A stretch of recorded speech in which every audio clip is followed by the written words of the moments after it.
Kennedy's dead. Kennedy can't help us now.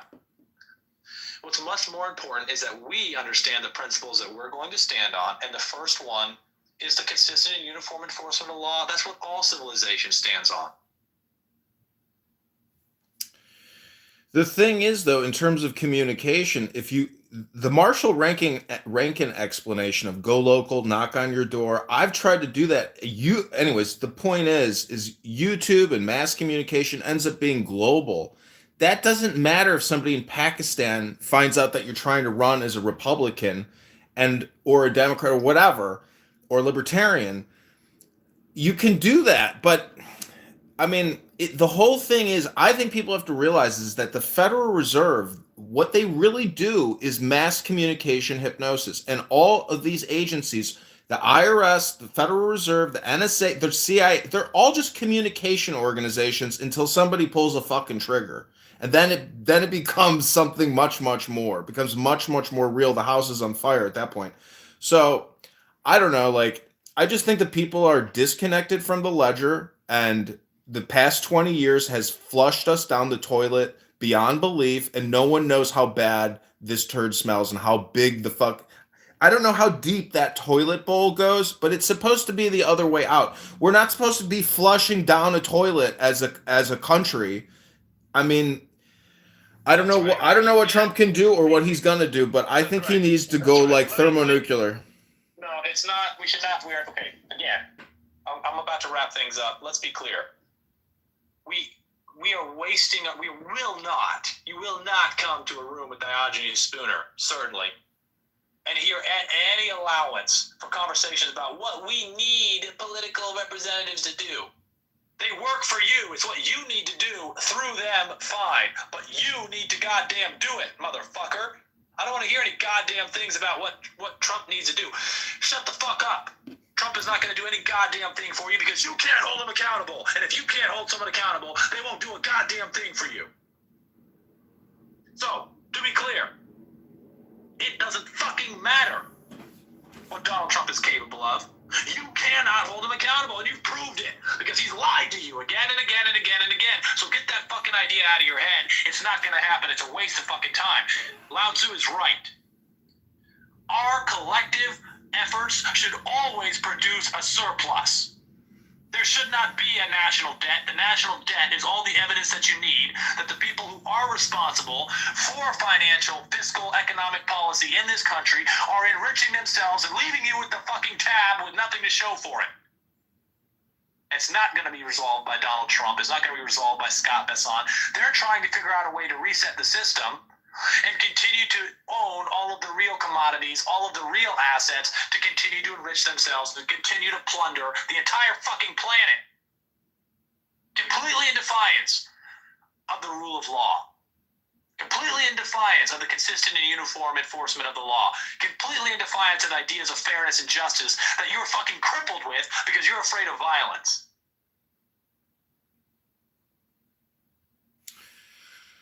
Well, I don't think violence rectifies the communication. I think, that movie Cool Hand Luke, where I think it's a great quote. I for some reason, I always come back to it, where he says, "What I think we have here is a failure to communicate."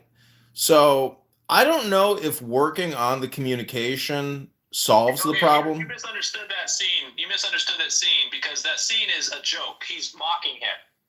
He's not suggesting that there was a failure to communicate. He's mocking him, and he's saying, what I think we have here is a failure to communicate, to mock him to all of the other people who understand. He's just gonna, you do what he fucking tells you. You submit to him, or you get beat. So just fucking submit. And what he's saying is, you think that there's you have any kind of rights here? He's mocking him. He's not suggesting there's a failure of communication. There's no failure to communicate. And Cool Hand Luke is not failing to communicate either. Okay, wait, let me ask you a historical question. If we were to analyze the time span of America and we were to isolate, like, what was the optimal, set design? What was the optimal balance? Like, what years was that in the American, record, I suppose? That's a stupid question. I'm not gonna justify it. Well, everything should be based off of that average. Kick him. In the audience or all the way? To the audience. experience for now. It's a good question. It's a stupid What was the question. best average? The implication of the question is this idea: how, if we were going to make America great again, where in the past would we put the pin to make America great again? The idea, my son asked me some questions about voting. He asked me he recently asked me some questions about something that requires just an enormous collection of data.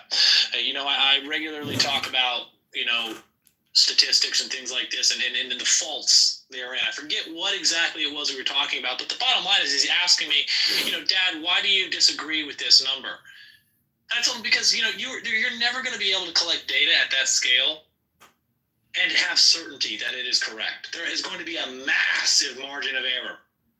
And you don't see discussions about the margin of error because it's not prudent to do that. If you provide margins of error, you'll be held accountable. So the idea that you're going to find some point in time and you're going to put a pin in it in the past and say that was when America was great requires a quantification that we are not capable of.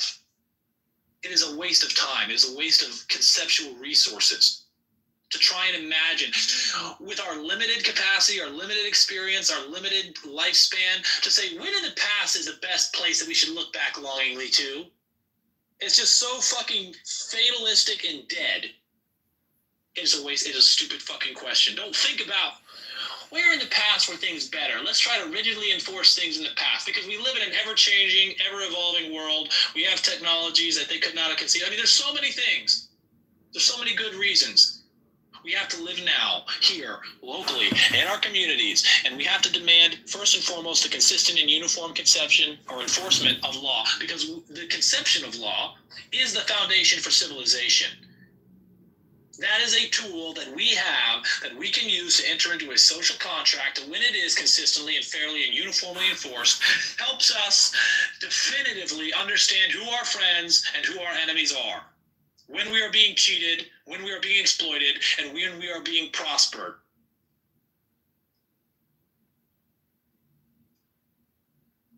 So it's a stupid question. Anyways, I've got to go. It's good to see you guys. Just remember, cheerleading Trump is not solving anything. It is not until we directly involve ourselves in our communities and we gain the courage necessary to confront the problem ourselves that we even begin to understand the problem for what it is so that we can address the problem. Godspeed.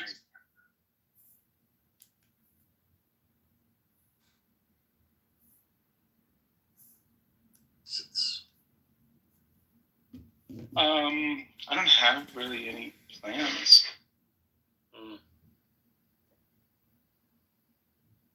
Many people are thinking they're going to become a, ATP pilot, right? Yeah, well, a lot of people become a trainer so that they can